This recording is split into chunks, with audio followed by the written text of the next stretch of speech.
Hey, brand builder, Rory Vaden here. Thank you so much for taking the time to check out this interview. As always, it's our honor to provide it to you for free. And wanted to let you know there's no big sales pitch or anything coming at the end. However, if you are someone who is looking to build and monetize your personal brand, we would love to talk to you and get to know you a little bit and hear about some of your dreams and visions and share with you a little bit about what we're up to see if we might be a fit. So if you're interested in a free strategy call with someone from our team, we would love to hear from you. You can do that at brandbuildersgroup.com/podcall, brandbuildersgroup.com/podcall. We hope to talk to you soon. So much of the work that we do at Brand Builders is helping people to clarify their position and understand and present who they are in the marketplace in a way that's really, really clear. And people often think they have a copywriting issue, right? Like, what are the words I use to tell people what I do? And they often don't realize how deeply connected the words on their website are to their own personal life and their personal story. And that's what we're going to talk about today with someone who I think is one of the masters in the world at that specific topic. Her name is Celinne DaCosta. She is a fairly recent friend of mine, and she is a brand story and life design coach. She's also a contributor to Forbes, which is how we met. And I think she does a lot of the deep work with people of understanding how their past connects into who they are and who they're supposed to be and turning that into a story. But anyways, she is absolutely wonderful. She's in Bali, has been in Bali for the last couple of years, and it's just really been a bright spot of someone that I've run into here, networking through the world. And I'm so glad for you to meet her. And welcome to the show, Celinne. Thank you. That was a beautiful introduction. I'm extra excited. Nice. Well, so yeah, I guess a good starting point would be to just tell us like what you do and why there is because one thing I love about you is I feel like what you do is just like a very specific thing that is really important, and it's really meaningful, and a lot of people struggle with it. I love that. I love finding people who really feel connected. I mean, that's what we teach people to do, find their uniqueness. And when I look at you and your brand and that, I really feel like you're living in your uniqueness in this really wonderful position of strength and power. But explain what it is you do and why there's a need for it. Yes, of course. So the super condensed version is I help people tell their story. And the way that manifests is I specifically work with people in leadership roles to help them connect to the story of who they are, not who they think they are, not who they've been conditioned to believe that they are, but who they really are at their core. And I help them communicate that to the outside world so that when they show up in their brand, in their company, and they share what they have to say, their vision, their why, their values, it's packaged in a story that deeply connects to the hearts of their audience. And because of that, it helps them grow their influence. It helps them grow their income. It helps them impact more and more people. So this is really, really powerful work. And you'll see in this episode that I'm very, very passionate about, because when it comes to, building your brand, to putting yourself out there in the world, it's really important to understand yourself and your uniqueness, your gift, your X factor, and all of that. Your story is the map. It's the treasure map to everything that you are. It contains all the codes of what's important to you, why it's important to you, and why it matters, and why you want to help the people that you want to help. It's all encoded in your story. So I really help people go through this beautiful, powerful excavation process to help them understand what it is and how do you transform that into a message that you can share in the outside world that is going to get you results in your life and your business. Yeah, I love that. And I love how I think we believe the same thing there, that so often people look externally to figure out what the story is they should tell. They go, well, what am I compared to my competitors, or who am I supposed to be? And they're not looking internally, which I think are probably some of the mistakes, to go like you said, your story is the treasure map. I love that. So why don't we do that? Like what is the roadblock or the cause of that? Like going, I come up with these kind of artificial, words, or this artificial kind of surface level story that I tell the world. Why do we do that instead of connecting and going in deep into who we actually are and then bringing that to the surface? Rory, one word: conditioning. And I'll explain that. So many of us, I would say most of us, grew up in certain circumstances where, because of our environment, because of our society, because of the way that we grew up, we were conditioned to believe certain things about ourselves. And we all have, and the reason why your story is so unique, because we all have our own unique map, and my map is not your map. It's not someone else's map. It's literally like your map. And so, for example, I can speak to my own experience, which is that growing up, I grew up as an immigrant in the U.S., conditioned to believe that if I wanted to be successful, I needed to work really hard. I needed to get this kind of job. I needed to climb a corporate ladder in this kind of way. And so ever since we're children, we have all these beliefs, these habit patterns, these complexes that we come to believe is true and that shape our reality. So a lot of, the big journey of coming into yourself and really revealing and remembering your true identity is looking at all the things you assumed to be true, a lot which are in your unconscious that are not even conscious to you, looking at those things that you assume to be true about who you are, and actually questioning them and saying, is this true? Is this actually who I really am? And I'll give you an example. You can be an extremely successful entrepreneur. You can make lots of money, get featured in lots of places, and at your core, still feel that you are unworthy of your success. You can still feel empty. You can still feel like you're overworking because you need to prove yourself, that you need to prove to other people that you are this person, which keeps you in this conditioned loop of generating lots of success, but without ever having fulfillment.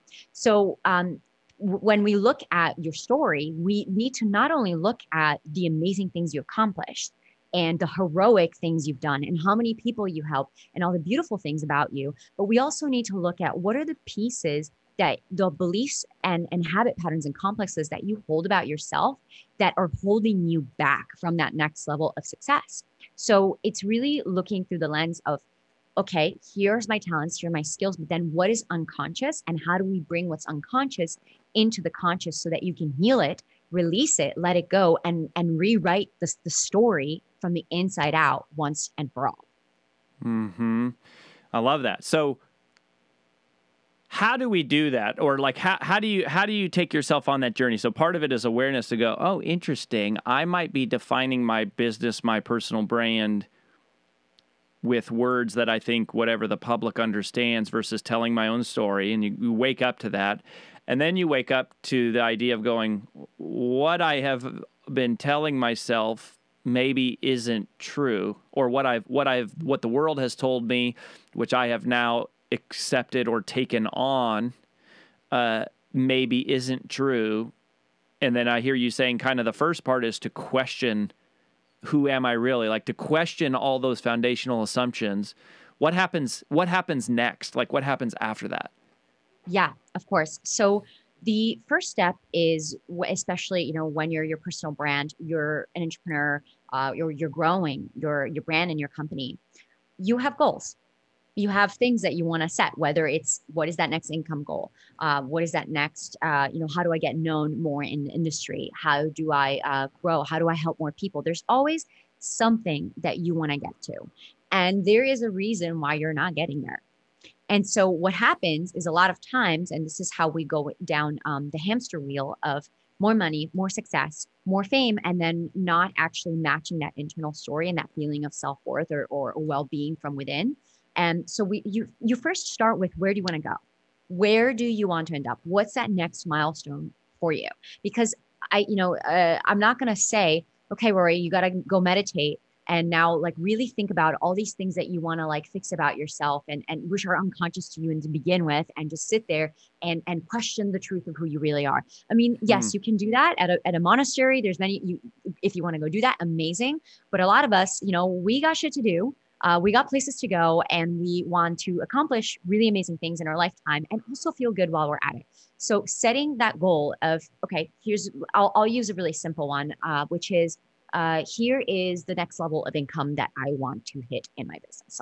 That one is common for many people. So the mistake that a lot of people make is that they will want to find the next hack, the next strategy, the next thing that they can do. Oh, let me implement like this funnel, and let me implement this strategy. And like this guru is saying that I should be doing this, so let me do that. Or let me hire a copywriter. So we're still looking for external solution for what is an internal symptom. And so you're gonna, you might find somebody that funnel that will make you more money, but again, you might feel like you're still overworking, you're still stressed out, you're still unhappy. So looking at your goal, it's important to realize what is actually in my way. And it's not the thing that you think it is, and it's not going to be an external band-aid, but what is actually in my way. And what you will find is that usually what it comes down to is that there is something around your money story, that you don't believe you're worthy of that next level of success, that there's a part of you that believes that if you do make that next level of income, you are going to have more responsibility and you don't feel like you can handle it. You might feel like you don't have the capacity to hold that kind of money, or you'll lose it. So obviously I'm giving a few examples. There's 1,001 ways, which is all going to be found in your story. But you have to look at the reason. When my clients come to me and they're like, okay, I want to tell my story, help me tell my story. And we look at what their goals are in telling their story, which ends up being around the realms of influence, income, and impact. The first question I ask them is, why are you not telling your story in the first place? What is holding you back? And then I'll get back some answer that is along the lines of, well, I don't think my story is interesting enough, or it's too boring. I'm really afraid of what people will say about me. I'm afraid that my peers will reject me or ridicule me. I don't know where to begin. I feel like there's so many pieces and I don't know how to string them together. So those are a few examples. And then if we dig even deeper and ask the question, why are you afraid that your peers are going to judge you? Why do you think your brand is boring? And we dig a layer deeper, and then you start to see that there's all these little stories that were formulated often when you were young around, well, growing up, I was, this is common for people like in the like UK or New Zealand or Australia, where there's like that tall poppy syndrome, where it's like you can't stand out. Can you explain explain what tall poppy is for the Americans that listen, because that's a really interesting concept. It's counterculture. It's counter-American culture.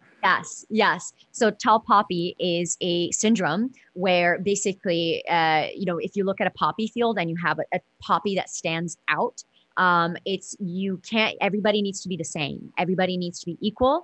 And if you stand out, you're going to get made fun of or alienated, because essentially you're not with the tribe. You're not doing what everyone else is doing. So classic example is growing up in a small town and you have these huge dreams and huge ambitions, and you want to go travel the world, and everyone around you is not doing that, or they're perfectly content with their everyday mundane life. And then you're getting made fun of or shamed by your colleagues, your peers, your family, because you're dreaming about something bigger than what you have. And so now it's like, oh my God, look at Rory, like he wants to grow this big company and travel the world. What a loser, right? So you get this almost like, and I know for Americans, it's very counterintuitive, but the reason why I bring this up is because someone, for example, this is super common in Scandinavia, super common in Oceania, in the UK, where you'll get a successful, I'll get a very successful businessman, businesswoman who grew up in one of those countries, and they don't want to have a beautiful story that they're sharing with their audience, because they don't want to stand out. They don't want to be unique, because they have these deep-rooted fears and from childhood, where they were taught and conditioned that if you stand out, you will lose friends. If you stand out, you will be alienated. So you carry that with you. And even if you do leave your small town and do amazing things and start an amazing business and make lots of money, you're still carrying this old internalized story of, I cannot stand out too much or I'm going to get alienated. So that hopefully, you know, that's just one small example. There's so many different ways that this shows up. There's so many of these. I think of like in the Christian community, there is this massive, massive story that it is holy to be poor, or that to be holy, you can't have money, or if you have money, then you're not dependent enough on God. And so it's like if you even pursue making money, that somehow you're not spiritual, or you're not a good Christian, or you can't follow Jesus because you're chasing money. And that is an example of a story that is just, you know, very deep rooted in people, which is funny because Scripture doesn't actually say any of those things, but it gets translated or assumed. You know, so like the Bible does say that you can't serve two masters, you can only serve one, but that doesn't mean you can't serve one and have the other. Or, you know, it'll say, you know, you shouldn't have a love of money. A love of money is the root of all evil, but a love of money and having a lot of money are not the same thing. So and the tall poppy thing is fascinating. I remember when I spoke in Australia, it was the first time I had heard this, and they were like, yeah, the tallest poppy is the first to get cut. Which was like, you don't want to be the number one. You don't want, because you're the one that gets criticized and ridiculed and all the things that you're saying. And that was so counterculture to me as an American, going, what a weird way of thinking. And yet in our own life, or like in my own life, I have silly beliefs about myself that hold me back, that if someone else heard them, they would be like, that's so silly. Like, how do you not think you're good enough? Like, you've done all these amazing things, or like, whatever. So basically you start out with what you want, you figure out what's really holding you back, which is not, it is very often not a technique or a strategy or a tip. It is more of a mental block, a story. And then you dive and go, okay. And then as you do that work, does it just kind of start to surface and you go, whoa, I guess I've always thought if I had money, my family wouldn't love me anymore, or if I became successful. And is that basically, is that most of the work, is just identifying the story, or is there more to it? There's more. Okay. So I have, you know, in my work with clients, I have a 4-step process, and it is called Unlock, Embody, Design, and Amplify. So Unlock is really the phase, as the name suggests, is where we need to unlock what's going on, what's blocking you, what is in the unconscious, and bring it conscious. There's a really amazing quote by Carl Jung. And I might not be saying it verbatim, but it's something along these lines, which is, until you make the unconscious conscious, it will rule your life and you will call it fate.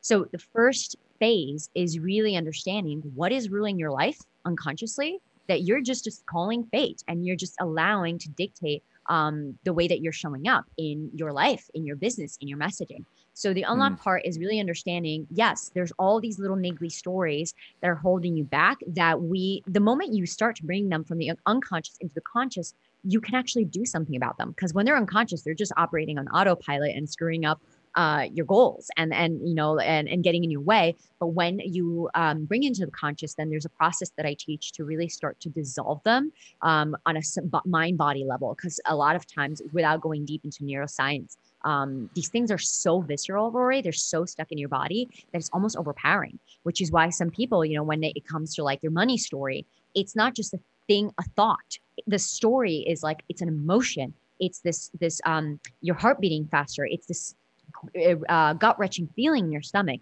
So there's a lot of processes that come into play to actually really be able to release this, so that it stops having a grip on you once and for all, like on a mind, body, somatic level. And so the next piece is the embody. So once you yes, it's super, and I could literally do a whole podcast just on the neuroscience of this, but I'll keep it high level for this. And so now that you have identified, okay, here's all the internal stories that I'm telling myself that are disempowering me. Well, the next step is, all right, cool. What are the ones that are going to empower me? Because, and this is true for not just for your story, but for any venture, that for you to overcome a fear, for you to overcome an obstacle, your willingness and desire and why needs to be bigger than the thing you fear. Your vision needs to be bigger than your fear. And that's how people are able to do really scary things, really uncomfortable things, even when they don't want to do it, is because that why is bigger. And this is the piece around embodiment, which is you need to understand you need to embody your story before you tell it. Like, it needs to be who you are, and you need to feel it in your body. When people ask, how do I get confident telling my story, Celinne? How can I get in front of a stage and really feel like what I'm sharing is true and authentic? It's not a script. It's not something a copywriter has written for you. It's not a 5-page manifesto that you memorize and read. It's actually remembering and connecting to the big reason why you do this. So in this phase, it's really understanding what is that bigger why? What is that big overarching why of why you're doing this? A lot of entrepreneurs confuse their what with their why. So I'll ask people, what's your why? And they're like, well, I want to help women build better businesses. I'm like, no, that's what you do. It's not why you do it. And oftentimes your why is not even what you think it is. Your why might be, I want to be a role model for my child. I want to, rediscover what it means to be a human living a spiritual experience. And then you're like, well, I sell socks. So what's the connection? There is a connection. So you always need to go back to your why and then be like, okay, what's your vision? A great fuzzy sock is a spiritual experience, just for anybody. Just as a random side note, I mean, fuzzy socks on your toes, like that is a spiritual experience. But it is. It's as you're talking, it also occurs to me that everyone's like, oh, I need to hire a copywriter to write copy for my website or for my funnel or my whatever, my press kit, blah, blah, blah, blah. And then they get the copy back and they go, this copy sucks. And in reality, it's like it often has less to do with the copy, and it has more to do with either the copy doesn't align with my identity because I've been too scared to share who I really am with the copywriter, or the copywriter might be writing even in a more aspirational sense than I believe to be true about myself, and so there's an emotional disconnect, and we blame the copywriter, and it's like, well, really, it's our own internal work that hasn't been resolved here, and when you hear about the embody thing, I think of like athletes, and I think of, Kobe Bryant, Michael Jordan, Tiger Woods, like whoever. You hear these athletes talk about visualization and like experiencing the game in their mind before they go out and play it. And the brain cannot delineate. The brain has a hard time delineate between what is real and what is made up. Like dreams are very real. Your body responds in a physical way to a dream, even though it's not quote unquote real. And using that in our advantage. I love that. So basically, we're now going to go, who do I want to be, and how do I experience that? Start to experience that now before I even begin. And getting very clear on what your values are, who it is that you want to serve, what is it that you want to create. And this is really connecting to, your soul and really understanding. And what, like you're saying, you're dumping all this money on copywriters or brand experts or whatever. And then basically if someone's just copywriting something for you and they can be the best copywriter in the world, but how can they know what you want if you don't know who you are? If you don't know how to articulate and explain why this matters to you, you're going to give them some kind of like, oh, I think this is what I'm supposed to say. And they're going to come back to you and they might do an amazing job, but you're not going to connect with it because you yourself aren't embodying the story of who you are. So once you figure it out, you're like, okay, this is who I really am. And by the way, Rory, I love the example you said around visualization, because it has been scientifically proven that the brain does not know the difference between imagination and reality. Like the subconscious cannot differentiate. So visualization is really powerful. And when it comes to the embodiment work, not only is it powerful for you to become more confident, for you to become more clear on who you really are. But also when you're working in a team or you're hiring contractors, you actually know how to direct them in a way that is like you're transferring your authenticity to them so that they can actually do something with that, instead of them having to do a bunch of guesswork around who you are and what you do based on their filter of the world. And so once you've done the embodiment work, then we move into the design piece. So the unlock and embodiment is all about the internal story, clearing out the gunk, clearing out the shit that's holding you back, and reconnecting to the bigger why, the vision, the values, the truth of who you are. And now that you have that connection, now that you're anchored into that, into what you would call, the brand DNA, and like really the soul, the essence, then you're like, okay, now what is the story that I need to tell? And this is the part where I work with people to help them design a bespoke story that aligns with bespoke means customized for those of you Americans out there. You can see I have an American accent, but I've spent some time abroad. So sometimes I get lost in the other terminology. Bespoke also means you can charge twice as much for the suit. If there is a tailor selling you a piece of clothing. So beware of the word bespoke means you can just charge more. Premium.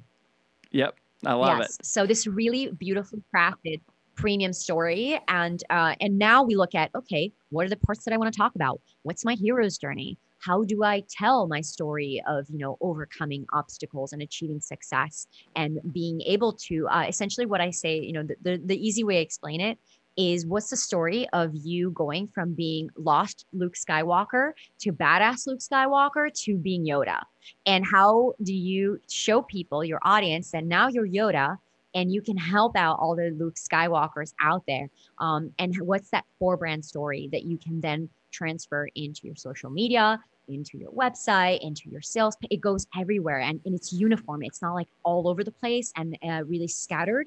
It becomes a very coherent narrative that can live in a 5-page manifesto if you feel like it. But what makes a really powerful brand story is that it's a narrative of the emotions and the facts that your brand conveys. And it doesn't have to be constrained to a document, because now it's an essence. It's just a story that permeates everything that you do and all your messaging. And when you have that story, that beautiful, premium, powerful, rounded story, now you can take that story and do where a lot of people want to just skip ahead to this step, Rory. Now you go and you amplify the hell out of it. You get in front of Forbes, you get that TEDx, you publish that book, and you just put fire on the gasoline. But a lot of people want to just skip ahead to that. And then they're like, why isn't Forbes picking up on my story? Like, why doesn't TEDx answer me? Like, why am I so stopped writing my book? And it's like, well, I'm not surprised, because you're just trying to skip ahead to the part where you get the fame, the glory, and the influence, but you haven't gotten clear on what is that deeper message that you're delivering to the world. And the way you get clear on that is getting clear on it first within yourself, and then you amplify it out. It's an inside out process. Amen. And that, I think, is the much harder work. It's the much rarer work. It's the more difficult work that less people are willing to do.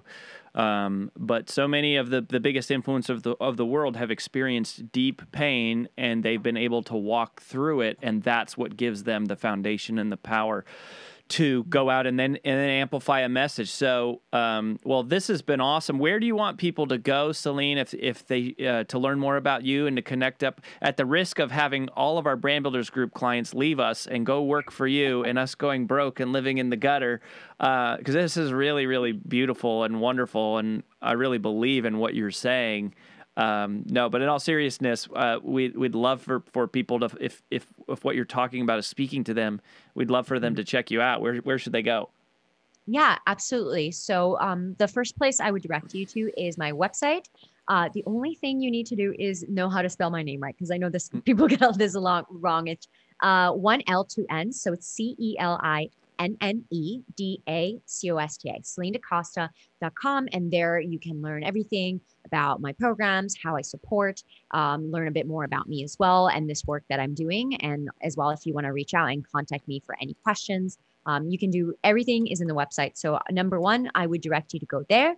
And then number two, I will also direct you to go and follow me on Instagram at Celinne DaCosta. If you're listening to this and you're like, wow, I really want to know, how is this done? How is this executed? What is this story thing all about? Or you want more tips, more advice? Then every day I'm posting talking about this, and not only that, but also showing you, not just telling you how it's done. So, and also some fun stories showing you Bali life and my beautiful ocean views. So selfishly, also a little bit of lifestyle in there as well. So definitely go and hit a follow on Instagram. If you have any questions for me, feel free to DM me. And yeah, would love to connect. Awesome. Well, thank you for the work that you're doing and helping people get clear on. I think it's inspiring, and it's much bigger than just coming up with words for a website. It's the real impact is the healing, I think, that it has on each individual person. And from that, it gives them the power to go out and help other people. So really important. Thanks for your time. It's so great to see you. We wish you all the best. Thank you so much for having me today.